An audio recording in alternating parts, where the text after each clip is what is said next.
Okay, now it's time to move on to our first presentation of the day. And this is something that we've been hearing about for a little while, and we're excited to see it come. You know, combined in our mission aviation teams, we've got close to 100 Cessna 206s, and we can, list where they are around the world. And the modification on that door is going to be really good.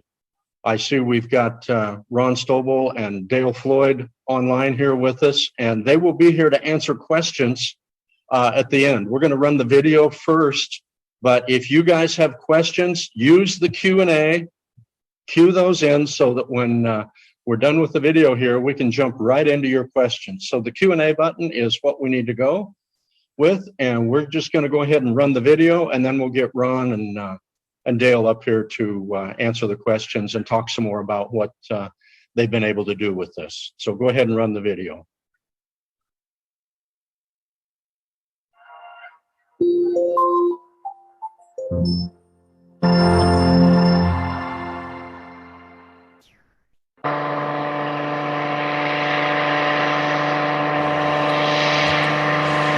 The Cessna 206 Station Air, described by Textron as a sport utility vehicle of the air, with its combination of powerful engine, rugged construction, and a large cabin, has made these aircraft a popular choice of both commercial and private operators around the world.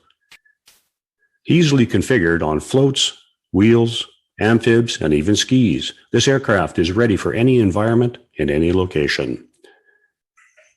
Originally manufactured from 1964 until 1986, until Cessna halted production of its single-engine production line, it was reintroduced as the H Series in 1998 and remains in production today.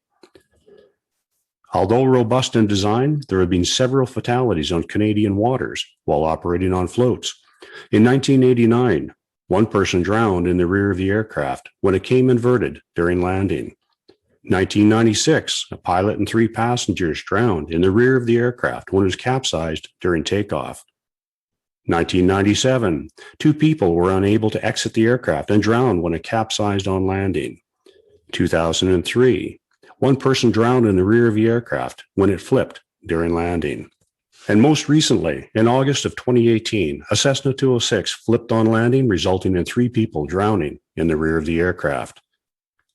Garrett Vermeer, the Transport Safety Board lead investigator of this most recent accident, started his professional aviation career by joining the Mission Aviation Fellowship, where he served as a line pilot, chief pilot, and operations manager, making him very familiar with the Cessna single-engine aircraft, especially the 206. The final TSB report revealed that Transport Canada had concern for several years with the double cargo door as an emergency exit, especially with the flaps down, being the rear cargo door was not readily accessible and opening it was not simple and obvious, especially when inverted and submerged. In 1998, shortly after resuming production of the H model, Cessna submitted an application for a Canadian type certificate under the new Transport Canada rules. All previous models had been accepted on the basis of the FAA type certificate. However, under these new Transport Canada rules, the H model was evaluated against the latest building standards, and it was determined that the rear double cargo door could not be considered an emergency exit because it was not readily accessible and the opening was not simple and obvious. With this, Transport Canada certified the H model aircraft with a limit of 5 occupants, provided that one of the center row seats was removed to provide an exit path to the front exit for the occupants in the rear seats. The TSB report from the 2018 accident states, as shown in the occurrence, without functional exits, the time required to exit the aircraft may increase, which in turn increases the risk of death in time-critical situations, such as when the aircraft is submerged or when there is a post-impact fire. It also states the risk resulting from delayed egress of the aircraft remains high, and more defenses are needed to mitigate the hazard. To mitigate this hazard, Transport Canada issued a Canadian Airworthiness Directive CF 2020-10 on April 23, 2020, to impose the same occupant limitations on all models of the Cessna 206 with an additional paragraph stating, Transport Canada welcomes additional solutions that may be proposed in the future to mitigate risk from the hazard that is a target of this airworthiness directive. Transport Canada will approve an alternate means of compliance when those solutions are adequately substantiated. We vetted several ideas to develop a solution for the double cargo door egress issue, especially with the flaps lowered and blocking the forward door from opening. Taking the latest build standards into consideration, our mandate was emergency exits must be located to allow escape in any probable crash attitude. Airplanes with a seating capacity of 2 or more must have at least one emergency exit on the opposite side of the cabin from the main door. It must provide a clear and unobstructed opening large enough to admit a 19 by 26 ellipse. Be readily accessible, requiring no exceptional agility to be used in emergencies. Have a method of opening that is simple and obvious. Be arranged and marked for easy location and operation, even in darkness. And the proper functioning of the emergency exit must be shown by tests.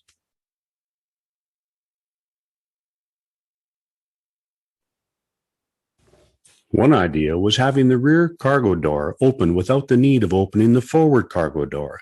The main concern with this concept was if the door inadvertently opened in flight, it would open into the airflow, ultimately ripping the door off and having it embed into the tail. Obviously not an ideal flight configuration. Another was to redesign the rear door handle. However, this would not satisfy the simple and obvious method of operation, being there would still be 2 handles to operate. And secondly, if the aircraft was configured with only 4 seats, then any baggage or cargo in the cargo area would obstruct the size of the exit opening, ultimately diminishing the exit on the opposite side of the aircraft. This egress path would further be compromised if the aircraft were inverted underwater, where the load would shift down onto the cargo restraints. Also, in this time of panic, it would be hard to think to go down under the cargo for your escape path. Another idea was to jettison the forward cargo door hinge pins. This would solve the second exit requirement with cargo. However, it poses some of the same concerns as modifying the rear door. If the door inadvertently opened in flight, it would open into the airflow again, ultimately ripping the door off and having it embed into the tail. This option would also require an additional release mechanism for the pins, and again would not satisfy the simple and obvious method of operation, being there would still be 2 handles to operate in an emergency. It was even debated to alter the flaps by shortening them equally on both wings to allow the forward door to open with the flaps lowered. This solution would have required extensive flight testing, and ultimately it could have altered the flight characteristics enough to remove it from existing critical flight profiles required by some of today's operators. The final concept was hinging the forward cargo door window. This option appeared to have potential of meeting all of our mandated requirements. It would allow escape in any probable crash attitude. It would provide a centrally located emergency exit opposite the entry door. It would provide a clear and unobstructed opening, and it would be simple and obvious to operate by turning just one factory handle. The initial prototype was tested March 25th, 2020, with not necessarily the greatest results at full flap. However, with some redesigning and the introduction of a unique double reverse hinge and mechanical lock, success. The newly designed prototype went through rigorous testing as part of the certification process. Flight tests were carried out in a multitude of configurations, including steep turns, high-speed maneuvers, and V&E. The results? No sign of vibration, no wind noise, and most importantly, no change to flight characteristics. Extensive egress testing was performed with full flap. The final tests were witnessed by several Transport Canada certification engineers and revealed that naive passengers easily exited from the rear seat through the forward cargo door in exceptional time. The final test had 5 passengers and crew exit through the cargo door with full flap, resulting in a 41-second evacuation. Transport Canada commented to the ease in which the door opened with full flap, and that the flap had no impact on the passengers during the evacuation tests. Photoluminescent placards were designed and installed to aid the passengers in operating either one or both doors in the dark, taking in consideration that the aircraft may be in an inverted position. A photoluminescent placard and rubber guard are also installed on the right-hand flap inboard rib for extra safety. In August of 2020, Airworthiness Resources Corporation received a Transport Canada Supplemental Type Certificate for the installation of the forward cargo door split window modification. The STC allows all H models of the Cessna 206 operating in Canada to return to using an approved 6-seat configuration. Only a few days later, an alternate means of compliance was issued from Transport Canada against Airworthiness Directive CF 2020-10, allowing all models of Cessna 206 aircraft operating in Canada to return to their approved 6-seat configuration with our kit installed. IASA and FAA STCs have now been secured for the kit, and we are pleased to offer an approved worldwide solution to your Cessna 206. Our kit provides you now with a centrally located exit path in any probable crash attitude. There's no change to normal operating instructions. They're simple and obvious. One handle equals one exit. Tested and proven effective. And most importantly, it provides you with a peace of mind of having a safer 206.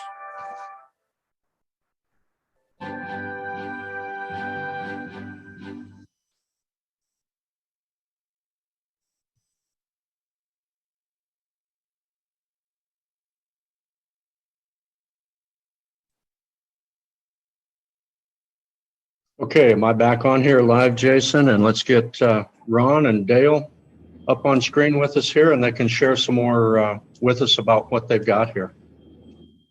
Good morning. Hey, good morning. How are you today? Hey, good guys. So love the mod. What can you add, and what do you need to tell us about? And then we'll see if we've got any questions that are coming up that you guys can answer. Well, first off, we're pretty excited to be showing this, and thank you very much for the opportunity. It has been a concern, obviously, for quite some time with this rear door issue. The AD in Canada just prompted everyone actually up here to take this a little more serious. So we're really happy that this came through. The impact to the aircraft is actually pretty minimal with respect to restrictions. Flight manual supplement, there's no change to it. We're very pleased that it doesn't change the operation of the aircraft at all. So that, again, we're happy that we made it through with our mandate to actually, just improve the aircraft.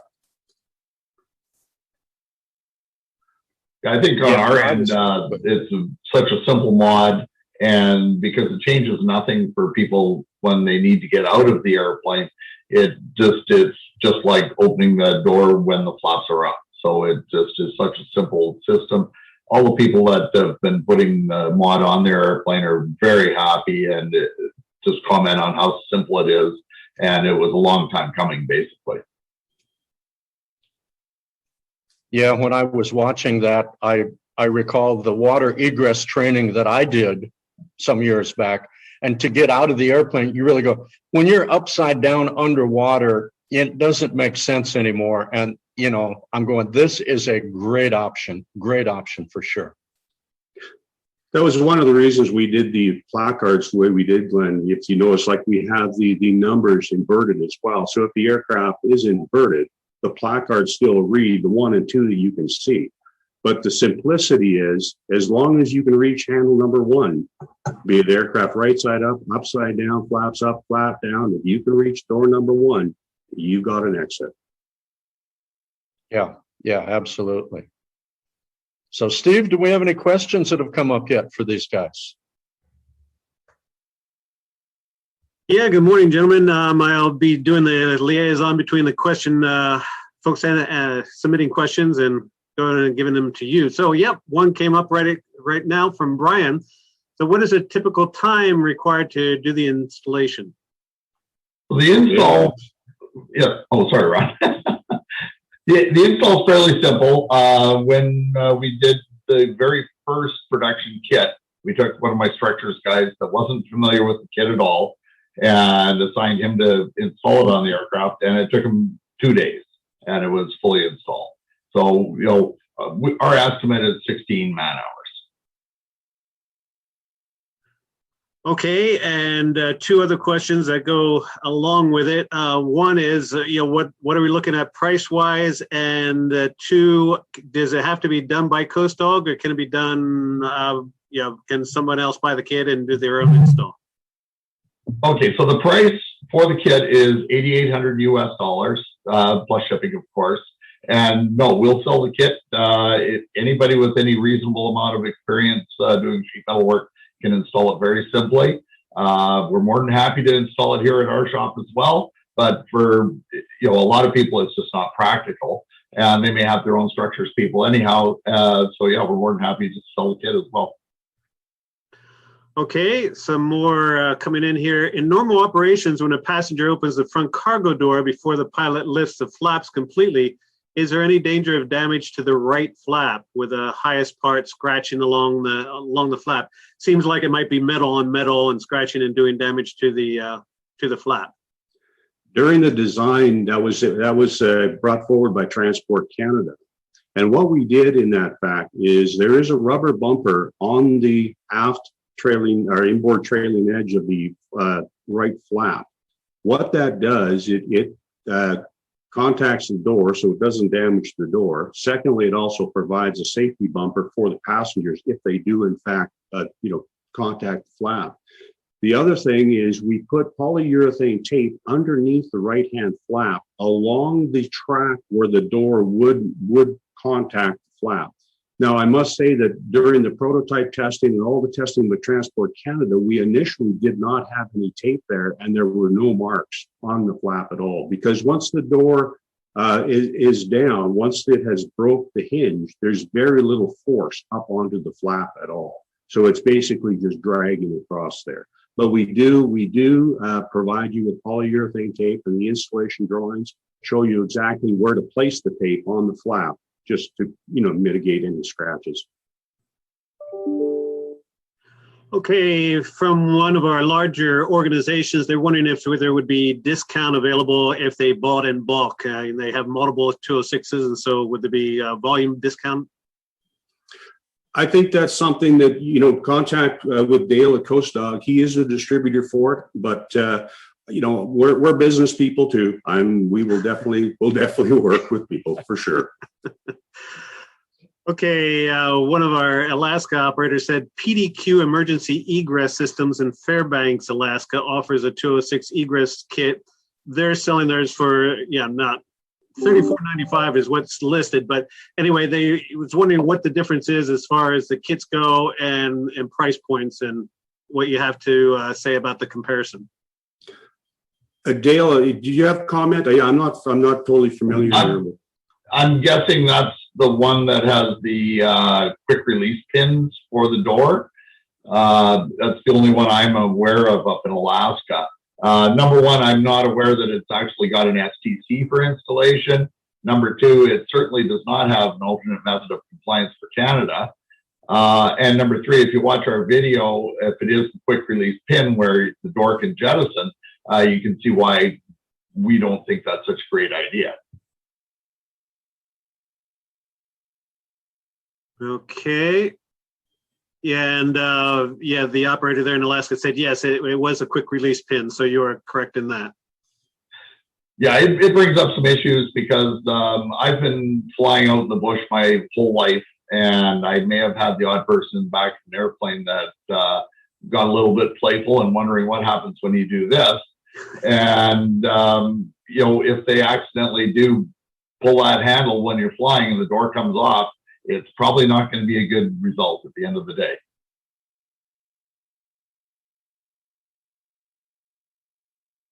Okay, that's all the questions we have at the moment. I'll stand by and see if anything else pops up, but that's what we've got. Very good. I guess just as a side note too, if we're waiting for questions, for deliverables with the kit, you really get everything you need from the hardware side. There's basic rivets you will need. With our Cherry Max, we supply those. You'll need some basic sealant, the PRC, stuff that we won't ship with the kit just due to dangerous goods. But you get everything you need, all the parts, the installation drawings, flight manual supplement, instructions for continued airworthiness. We give you a copy of the Canadian STC, FAA STC, EASA STC. We also give you the alternate means of compliance letter from Transport Canada. So for the Canadian operators installing it, they have all of the documentation they need to go back to 6 seats again. So we try to provide you with a complete all-around kit.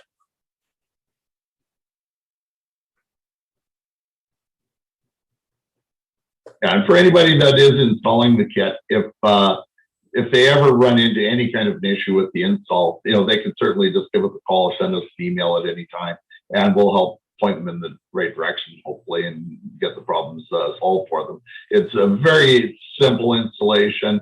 Like I was saying earlier, anybody with a reasonable amount of sheet metal experience can do it quite easily. And, most people comment that they were pleasantly surprised how simple it was to install and just how good it works. And just for size awareness of the kit, that is one behind Dale there, just, so you see it's not a massive unit. Okay, here's another question. Does the original flap interrupt switch stay in place as it always has been, or is there a change to that? So, no, it still stays the same. Nothing changes there. Once you adjust the kit so that the door closes properly and snugly, the switch will work just as it always has. Okay. Okay, another question. Does the kit come with new plexiglass, or do you use the original window plexiglass? It does come with new plexiglass. It is clear, though, because there are so many different shades of tints and everything that could be in an airplane. We can't guess for every shade. You also have the ability that you can reuse your old window using the new windows that we supply as a template to cut your old window. Mm-hmm. And that way you can have exact matching windows. And as an alternate there too, Dale, is that the installation instructions allow for that, so you can reuse your old window. We also give the option. We did have a request from a few operators that said, why bother with that little piece of plexiglass? Why don't we just put aluminum in there? So we actually wrote that into the instructions as well, that you can just block off that small window portion and just put a clear, our metal face in there if you want. Okay, question from somebody in Brazil, wondering if there's a willingness to get it approved in other countries, such as Brazil. Certainly, we can look at that option. We initially went through, we thought we would take the big players, not that Brazil isn't a big player, but we would take the big players in EASA and FAA first, but definitely we will work with any other authority for sure.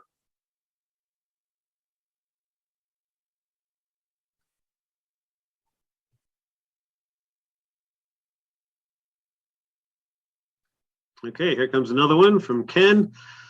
Just a comment that it's well done on creating a solution that uses the exact same procedures to open the door under normal circumstances as well as emergencies. So just a shout out to your design. Great, thank you very much. Thank you. And that truly was our mandate. We did not want to make any changes, especially in the respect when you have a passenger coming in to an aircraft. The last thing you want is to say, all right, if you were in an emergency with the flaps up, turn this handle. Oh, but if the flaps are down, then you need to turn this handle and do something else. Passengers don't need that. So we wanted to keep it as simple, and why not go right back to the OEM requirements. So yeah, great. Thank you very much. Yeah, and someone was curious to wonder who was more difficult to work with, EASA or the FAA as far as getting approvals?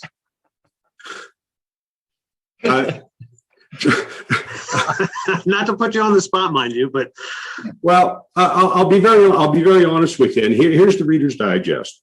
So we started the program in February of 2020. March 2020, we had the design rolling, and we were working really closely with Transport Canada, with headquarters, certification office for the alternate means of compliance. We did the egress testing in June, and at that time, the FAA started to recognize what was going on. So they started to actually have input with Transport Canada, and they commented on the kit at that time.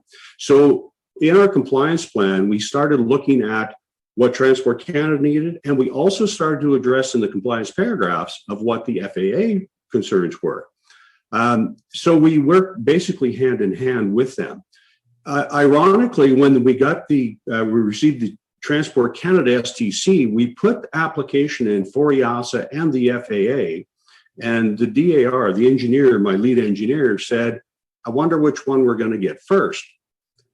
And we actually received the IASA STC about 3 weeks later, and it was about another 3 weeks following for the FAA STC to show up. Yeah, okay, interesting. So somebody else is wondering, can they just ship you their door and have the installation done? You do the installation, or do you need the aircraft along with it, or what are the options in that regard? Okay, if somebody wants to ship us the door, we can certainly do the door part of the modification at our shop. There'd still be a few little things that they would have to do themselves on their airplane, because there's the placard that goes on the inboard of the flap, the little bumper, the tape on the flap, the placards on the aft cargo door, and the seat stop. But it's all very, very simple stuff. If somebody was uncomfortable with doing the actual sheet metal portion, we can certainly do that at our shop, and then they can do the simple tasks on the aircraft themselves when we ship it back.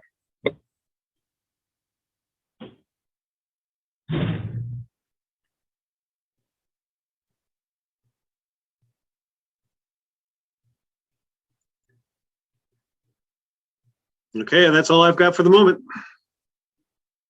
Okay, well, this has been really very, very informative, guys, and really want to thank you guys for sharing that information with us, the video, and being on here to answer the questions. And, I'm sure you're going to be hearing from some of these operators that we've got sitting here watching. So thank you again, and appreciate all that you're doing to help make aviation safer for all of us out here. Thank you very much. And again, a big shout out to you. Thank you for the opportunity to show the kit. Really appreciate it. Yeah, thank you for having us. It's been great. And yeah, we appreciate your time. Okay.